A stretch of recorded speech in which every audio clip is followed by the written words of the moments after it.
ରାଷ୍ଟ୍ରପତି ଭବନରେ ଆଜିଠାରୁ ଆରମ୍ଭ ହେଉଥିବା 2 ଦିନିଆ ରାଜ୍ୟପାଳ ସମ୍ମିଳନୀରେ ରାଷ୍ଟ୍ରପତି ଦ୍ରୌପଦୀ ମୁର୍ମୁ ଅଧ୍ୟକ୍ଷତା କରିବେ। ରାଷ୍ଟ୍ରପତିଙ୍କ ଅଧ୍ୟକ୍ଷତାରେ ଏହା ପ୍ରଥମ ରାଜ୍ୟପାଳ ସମ୍ମିଳନୀ ହେବ। ବୈଠକରେ ସମସ୍ତ ରାଜ୍ୟର ରାଜ୍ୟପାଳ, ଉପରାଷ୍ଟ୍ରପତି ଜଗଦୀପ ଧନଖଡ଼, ପ୍ରଧାନମନ୍ତ୍ରୀ ନରେନ୍ଦ୍ର ମୋଦି, ସ୍ୱରାଷ୍ଟ୍ରମନ୍ତ୍ରୀ ଅମିତ ଶାହା, କେନ୍ଦ୍ରମନ୍ତ୍ରୀ ଧର୍ମେନ୍ଦ୍ର ପ୍ରଧାନ, ଶିବରାଜ ସିଂ ଚୌହାନ, ଅଶ୍ୱିନୀ ବୈଷ୍ଣବ, ଡକ୍ଟର ମନସୁଖ ମାଣ୍ଡବ୍ୟ ଏବଂ ଅନ୍ୟ କେନ୍ଦ୍ରମନ୍ତ୍ରୀମାନେ ଭାଗ ନେବେ। ନୀତି ଆୟୋଗର ଉପାଧ୍ୟକ୍ଷ ତଥା ମୁଖ୍ୟ କାର୍ଯ୍ୟକାରୀ ଅଧିକାରୀ ଏବଂ ପ୍ରଧାନମନ୍ତ୍ରୀଙ୍କ କାର୍ଯ୍ୟାଳୟ ଓ ସ୍ୱରାଷ୍ଟ୍ର ମନ୍ତ୍ରଣାଳୟର ବରିଷ୍ଠ ଅଧିକାରୀମାନେ ବୈଠକରେ ଉପସ୍ଥିତ ରହିବେ।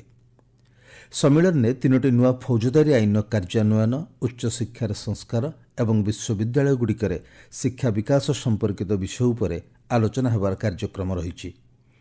ଏଥିରେ ରାଜ୍ୟପାଳଙ୍କ ଭୂମିକା ଏବଂ ବିଭିନ୍ନ କେନ୍ଦ୍ରୀୟ ପ୍ରତିଷ୍ଠାନ ଓ ରାଜ୍ୟଗୁଡ଼ିକ ମଧ୍ୟରେ ସମନ୍ୱୟ ରକ୍ଷା ନେଇ ଆଲୋଚନା ହେବ। ଉତ୍ତରାଖଣ୍ଡର ଟିହରି ଏବଂ ରୁଦ୍ରପ୍ରୟାଗ ଜିଲ୍ଲାରେ ପ୍ରବଳ ବର୍ଷା ହେଉଥିବାରୁ କେଦାରନାଥ ଯାତ୍ରାକୁ 2 ଦିନ ଲାଗି ବନ୍ଦ କରାଯାଇଛି।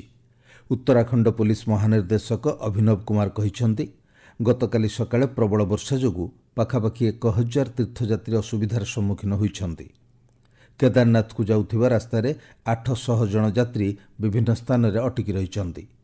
ସେହି ଯାତ୍ରୀମାନଙ୍କୁ ସୁରକ୍ଷିତ ଉଦ୍ଧାର କରିବା ଲାଗି ଉଦ୍ୟମ ଜାରି ରହିଛି। ପ୍ରବଳ ବର୍ଷାକୁ ଦୃଷ୍ଟିରେ ରଖି ଯମୁନେତ୍ରୀ ଏବଂ କେଦାରନାଥର ରାସ୍ତାରେ ଯାତ୍ରୀମାନଙ୍କ ଯିବା ଆସିବା ଉପରେ କଟକଣା ଜାରି କରାଯାଇଛି।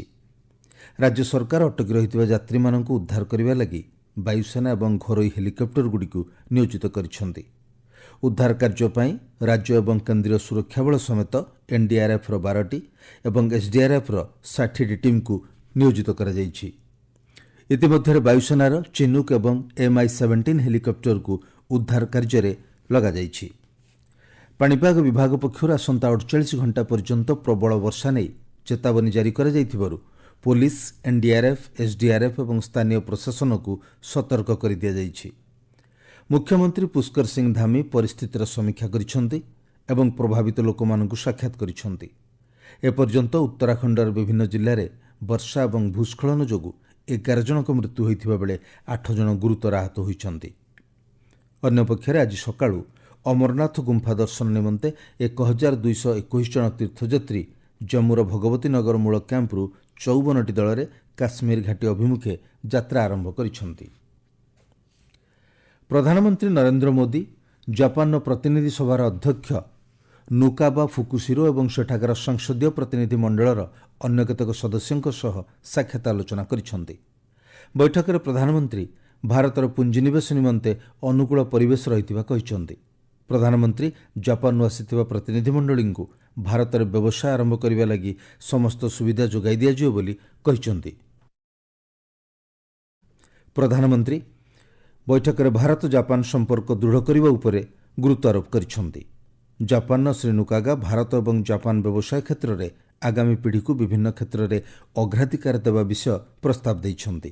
ଏଥିରେ ପ୍ରଶିକ୍ଷଣ ଦେବା ଏବଂ ଜାପାନୀ ଭାଷା, ସଂସ୍କୃତି ଓ କାର୍ଯ୍ୟବିଧି ସମ୍ପର୍କରେ ବିଭିନ୍ନ କାର୍ଯ୍ୟକ୍ରମ ଆୟୋଜନ କରିବା ଭଳି ବିଷୟ ରହିଛି। ନିଟ୍ ୟୁଜି ପ୍ରବେଶିକା ପରୀକ୍ଷା ପ୍ରଶ୍ନପତ୍ର ପ୍ରଘଟ ମାମଲାରେ କେନ୍ଦ୍ରୀୟ ଯାଞ୍ଚ ବ୍ୟୁରୋ ସିବିଆଇ 13 ଜଣ ଅଭିଯୁକ୍ତଙ୍କ ବିରୋଧରେ ଅଭିଯୋଗପତ୍ର ଦାଖଲ କରିଛି। ଅଭିଯୋଗପତ୍ର ଅନୁଯାୟୀ ଏହି ଘଟଣାର ମୁଖ୍ୟ ଅଭିଯୁକ୍ତ ମନୀଷ ପ୍ରକାଶ ଏବଂ ସିକନ୍ଦର ଯାଦବେଦୁଙ୍କ ସମେତ ଅନ୍ୟ 11 ଜଣଙ୍କ ବିରୋଧରେ ଅଭିଯୋଗ ଦାଖଲ କରାଯାଇଛି। ବିହାର ପୁଲିସର ଆର୍ଥିକ ଅପରାଧ ଶାଖା ଏହି ପ୍ରଶ୍ନପତ୍ର ପ୍ରଘଟ ଘଟଣାରେ ଆନ୍ତଃରାଜ୍ୟ ରାକେଟର ସମ୍ପୃକ୍ତି ରହିଥିବା ବିଷୟ ସାମ୍ନାକୁ ଆଣିଥିଲା। ଚଳିତ ବର୍ଷ ମେ 5ରେ ପାଟନାର ଶାସ୍ତ୍ରୀନଗର ପୁଲିସ ଷ୍ଟେସନରେ ଏତଲା ଦାଏର ହେବା ପରେ ଜୁନ୍ 23ରେ ଘଟଣାର ତଦନ୍ତ ଦାୟିତ୍ୱ ସିବିଆଇ ଉପରେ ନ୍ୟସ୍ତ କରାଯାଇଥିଲା। ସିବିଆଇ ଉନ୍ନତ ଫରେନ୍ସିକ୍ ଜ୍ଞାନକୌଶଳ, କୃତ୍ରିମ ବୁଦ୍ଧିମତ୍ତା, ସିସିଟିଭି ଫୁଟେଜ୍ର ସହାୟତାରେ ଅଭିଯୁକ୍ତମାନଙ୍କୁ ଠାବ କରିଥିଲା। ଏବେ ଏହି ଘଟଣାର ତଦନ୍ତ ଜାରି ରହିଥିବା ବେଳେ ସିବିଆଇ 58ଟି ସ୍ଥାନରେ ଚଢ଼ାଉ କରିସାରିଛି ଏବଂ ବିହାର ପୁଲିସ 15 ଜଣଙ୍କୁ ଗିରଫ କରିବା ସହ ଏହି ଘଟଣାରେ ମୋଟ 40 ଜଣଙ୍କୁ ଗିରଫ କରାଯାଇଛି। ଯାଞ୍ଚରୁ ମିଳିଥିବା ତଥ୍ୟ ଅନୁଯାୟୀ ନିଟ୍ ୟୁଜି ପ୍ରବେଶିକା ପରୀକ୍ଷା ହେବାର ଗୋଟିଏ ଦିନ ପୂର୍ବରୁ ଝାଡ଼ଖଣ୍ଡର ଏକ ପରୀକ୍ଷା କେନ୍ଦ୍ରରୁ ପ୍ରଶ୍ନପତ୍ର ପ୍ରଘଟ ହୋଇଥିଲା।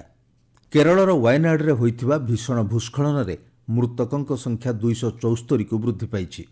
ଏଥିରେ ଆହତ ହୋଇଥିବା 187 ଜଣଙ୍କୁ ବିଭିନ୍ନ ଡାକ୍ତରଖାନାରେ ଚିକିତ୍ସା କରାଯାଉଛି। ଏପର୍ଯ୍ୟନ୍ତ 107 ଜଣ ଲୋକ ନିଖୋଜ ରହିଥିବା ଜଣାପଡ଼ିଛି। 70ଟି ରିଲିଫ୍ କ୍ୟାମ୍ପରେ 7,000ରୁ ଅଧିକ ଲୋକଙ୍କୁ ରଖାଯାଇଥିବା ସୂଚନା ମିଳିଛି। ଇତିମଧ୍ୟରେ ଲୋକସଭାର ବିରୋଧୀ ଦଳ ନେତା ରାହୁଲ ଗାନ୍ଧୀ ୱାଇନାଡ୍ର ଡାକ୍ତରଖାନା ଏବଂ ରିଲିଫ୍ କ୍ୟାମ୍ପ ପରିଦର୍ଶନ କରିଛନ୍ତି। ଭୂସ୍ଖଳନ ଘଟଣାକୁ କେରଳ ତଥା ସାରା ଦେଶ ପାଇଁ ଏକ ଭୟଙ୍କର ଘଟଣା ବୋଲି ସେ କହିଛନ୍ତି। ସେ କହିଛନ୍ତି ସାରା ଦେଶ ୱାଇନାଡ୍ର ଲୋକଙ୍କୁ ସହାୟତା ପାଇଁ ପ୍ରସ୍ତୁତ ଅଛନ୍ତି। ପ୍ୟାରିସ୍ ଅଲିମ୍ପିକ୍ସର ଶେଷ 16 ପର୍ଯ୍ୟାୟରେ ଭାରତର ପିଭି ସିନ୍ଧୁ ବ୍ୟାଡମିଣ୍ଟନରେ ଚୀନର ହି ୱେଙ୍ଗ ଜିଆଙ୍କଠାରୁ 19-21 ଓ 14-21 ସେଟ୍ରେ ପରାସ୍ତ ହୋଇଛନ୍ତି।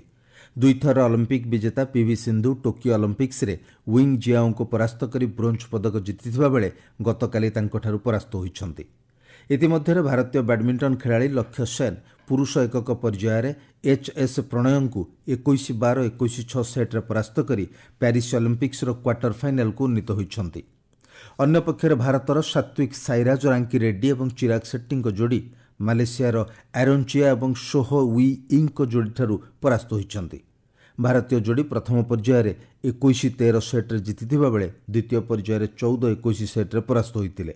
ଭାରତୀୟ ସେନା ଓ ମଣିପୁର ପୋଲିସ ପକ୍ଷରୁ ମଣିପୁରର ବିଷ୍ଣୁପୁର ଜିଲ୍ଲା ଅନ୍ତର୍ଗତ ୟୁଙ୍ଗମାଖଙ୍ଗ ଅଞ୍ଚଳରେ ତଲାସୀ ଅଭିଯାନ ସମୟରେ 2ଟି AK-47 ରାଇଫଲ, ଗୋଟିଏ ସ୍ନାଇପର ରାଇଫଲ, ଗୋଟିଏ 9mm ପିସ୍ତଲ, 3ଟି ଗ୍ରେନେଡ୍ ଏବଂ ଅନ୍ୟ ଅସ୍ତ୍ରଶସ୍ତ୍ର ଜବତ କରାଯାଇଛି। ସମ୍ପୃକ୍ତ ଅଞ୍ଚଳରେ ବହୁ ପରିମାଣର ଅସ୍ତ୍ରଶସ୍ତ୍ର ଓ ଗୋଳାବାରୁଦ ଥିବା ନେଇ ସୂଚନା ମିଳିବା ପରେ ସେନା ପକ୍ଷରୁ ଯାଞ୍ଚ ଅଭିଯାନ ଆରମ୍ଭ ହୋଇଥିଲା। ଜବତ ହୋଇଥିବା ସାମଗ୍ରୀଗୁଡ଼ିକୁ ମଣିପୁର ପୋଲିସକୁ ହସ୍ତାନ୍ତର କରାଯାଇଛି।